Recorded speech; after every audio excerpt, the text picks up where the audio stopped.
Hi, my name is Clark Smith, and I've been making wine since 1977.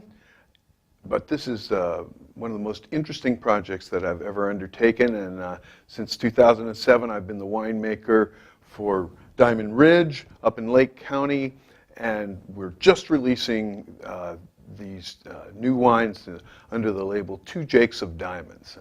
Where does that name come from?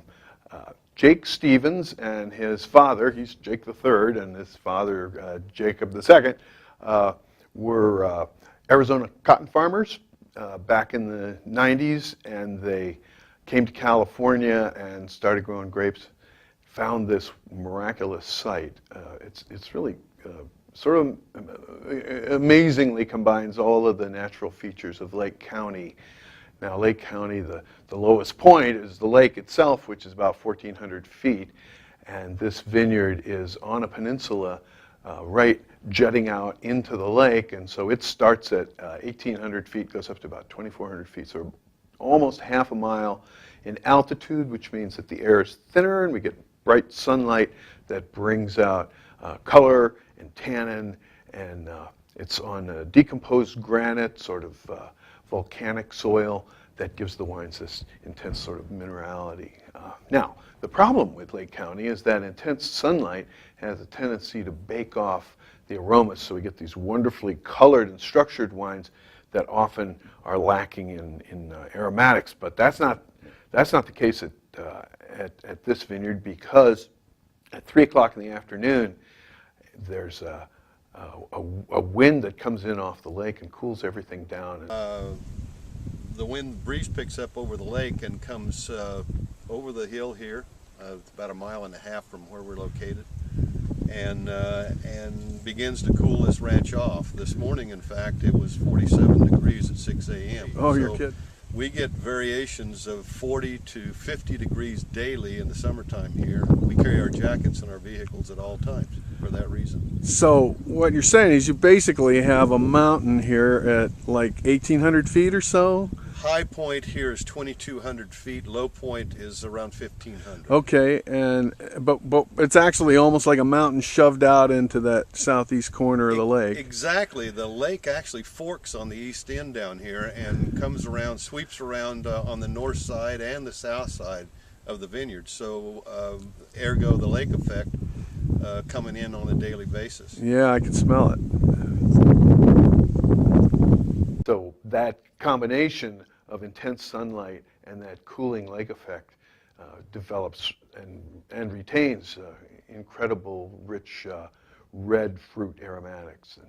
And so Jake decided, he's a real experimenter and sort of an explorer, and so he decided he didn't know which was the right Cabernet clone to plant there, so he planted all of them, and we have 15 clones.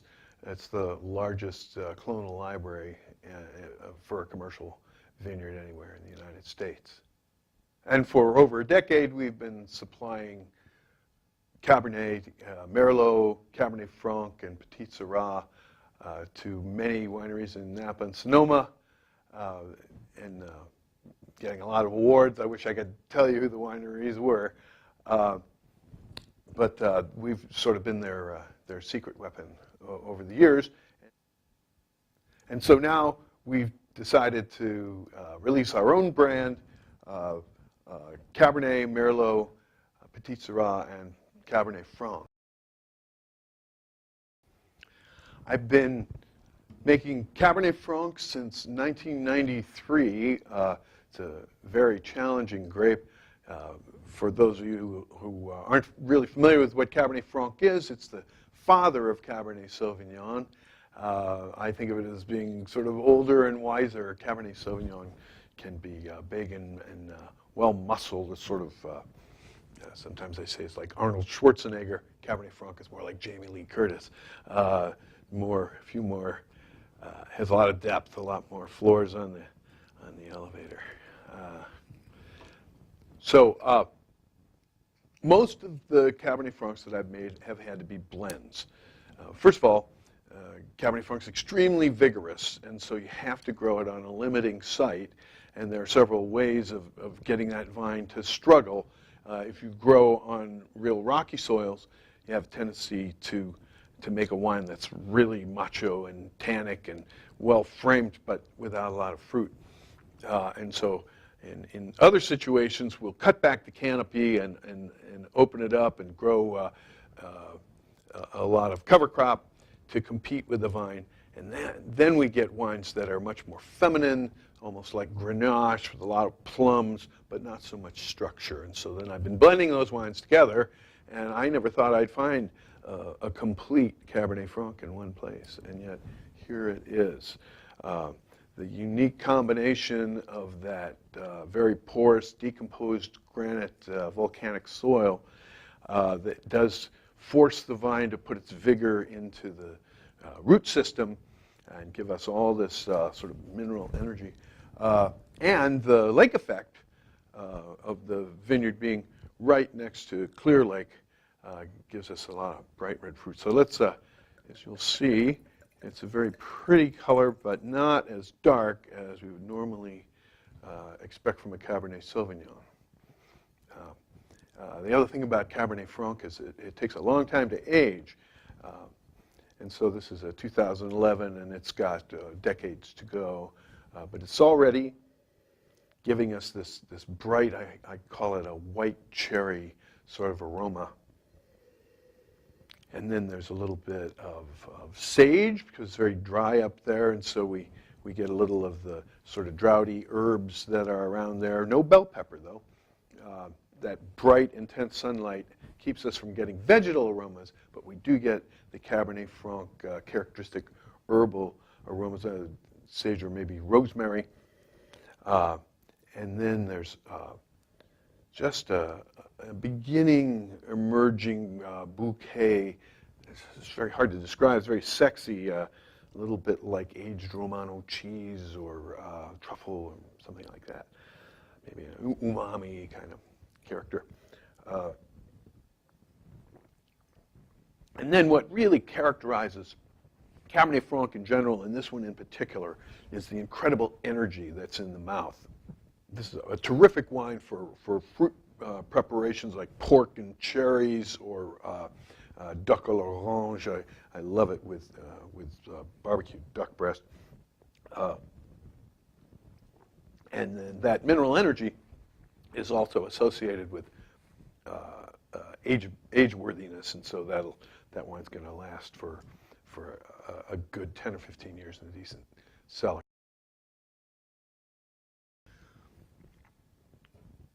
Up at Diamond Ridge, we grow really extraordinary Merlot. It's not really what people are expecting from Merlot. Merlots are thought to be soft, and they're usually they have a little bit of tea or bell pepper, a little vegetal side. Because of the bright sunlight up there, we don't get any of that at all, but we do get amazing color and quite a bit of structure, more than many Cabernets. And so there's a big, rich tannic structure to them. I've been taught, and I love to play with those tannins the way a chocolate maker will turn cocoa powder into chocolate. That's in the chocolate industry, that's called conking, and when we do it, we call it microbrûlage or micro-oxygenation. So I bring a very tiny, continuous amount of oxygen to the wines to kind of romance the tannins, and this one really benefits from that process. So you end up with lots of tannin, but very refined, and when we do that, it integrates the aromas together so that the wine is very soulful. The nearest place on earth that I know to this vineyard in terms of the type of wine that Merlot turns into is Pomerol in France, where the greatest of the French Merlots, like Chateau Petrus and Trot Noir. This wine really reminds me of them. First of all, it has a just intense pomegranate or grenadine red fruit aroma. We do give it a couple of years in neutral cooperage, so it is not it's not oaky at all in the nose, but there's little nuances of spice and maybe maybe you can find a trace of vanilla in there. But mostly it's just this rich grenadine, almost like grenadine syrup in the nose. And then the mouth is just this massive but very delicate tannin, very fine and deep. You can tell this wine it's extremely fresh right now, has some of that nice minerality to it. Not as much as the Cabernet Franc, but certainly some, and it also has a nice fatness to it that characterizes the best Merlot. And all that tannin is just sitting right on top of the tongue, a little bit hard at this stage, which is telling us that that wine's going to age for a good long while. This is a perfect wine for red meat, for steak. If you're a vegetarian, I'd do it with a ratatouille or eggplant parmesan. Loves tomatoey sauces and cheeses. And it doesn't have very much alcohol. It's about 13.7. And so we get this long-lasting finish that's just loaded with that rich pomegranate fruit. Just about every clone that's available, about 15 different clones of Cabernet up at the ranch, and they all have different flavors and characteristics, but my personal favorite is clone 15 because it has wonderful tannin, but also just tons of black cherry fruit. And so it makes a nice big muscular wine with a little bit of chocolate to accent that cherry. And this is one of those wines that just everybody loves. You can see it's got terrific color and man, just overwhelming rich black cherry in the nose. I think you'll be a little surprised at the grace of the tannins in this wine. There's plenty of tannin, and you can tell it's going to age for a good long while. But that tannin is well formed and just sitting on the top of the tongue, and quite delicious. This thing is begging for a steak. Pretty rich food. It also would be wonderful with a well-aged black diamond cheddar cheese. And you would be forgiven if you even sat that down with a nice Cuban cigar after dinner.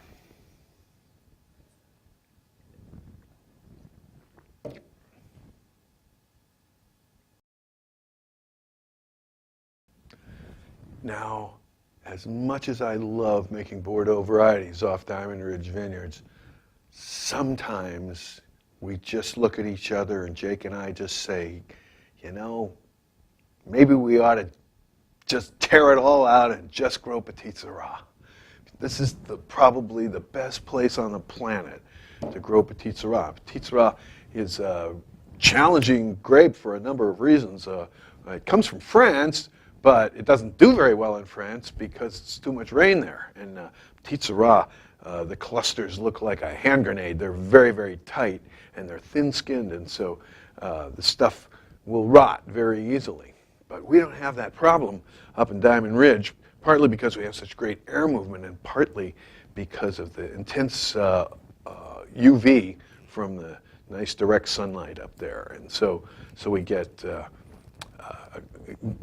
that suppresses the rot, but it also gives us unbelievable color. And just wait until I pour this for you. You're not going to believe what it looks like. We like to call it purple haze.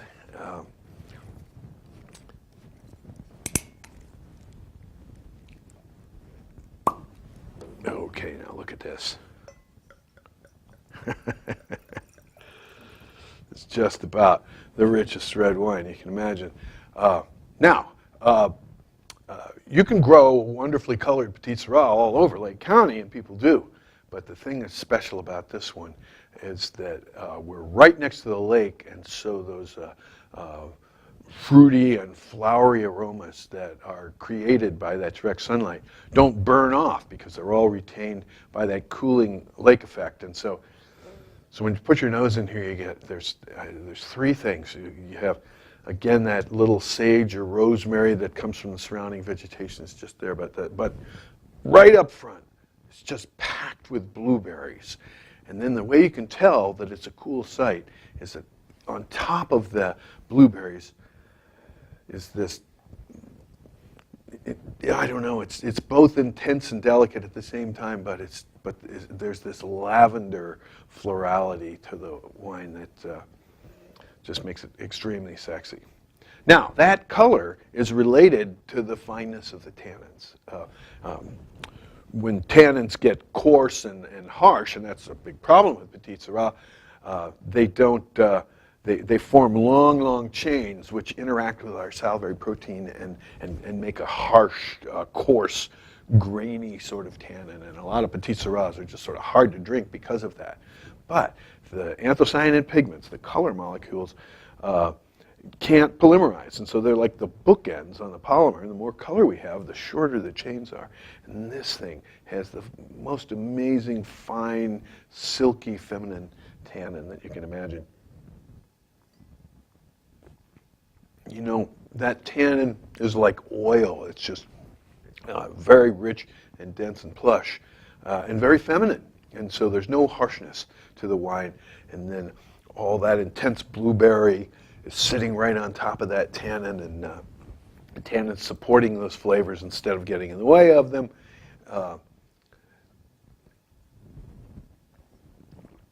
You know, restrained alcohol, so it has this long finish, and just seems to, that fruit and florality just seems to go on forever.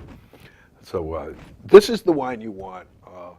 You know, if you've got time to sit down and contemplate a beautiful Cabernet Franc on a Sunday afternoon, then that's what you should do. But this wine is a nice big back rub of a wine for 5:45 on a Friday when you've had a hard week and you just need somebody to be generous and nice to you, and that Petite Syrah will do it. Now I want to stress that these are very small production wines. We sell almost all of our grapes, and we just make a couple hundred cases of different varietals, just kind of to show off what we can do. We like to pour these wines for our winemaker clients so that they can understand what can be done with our grapes.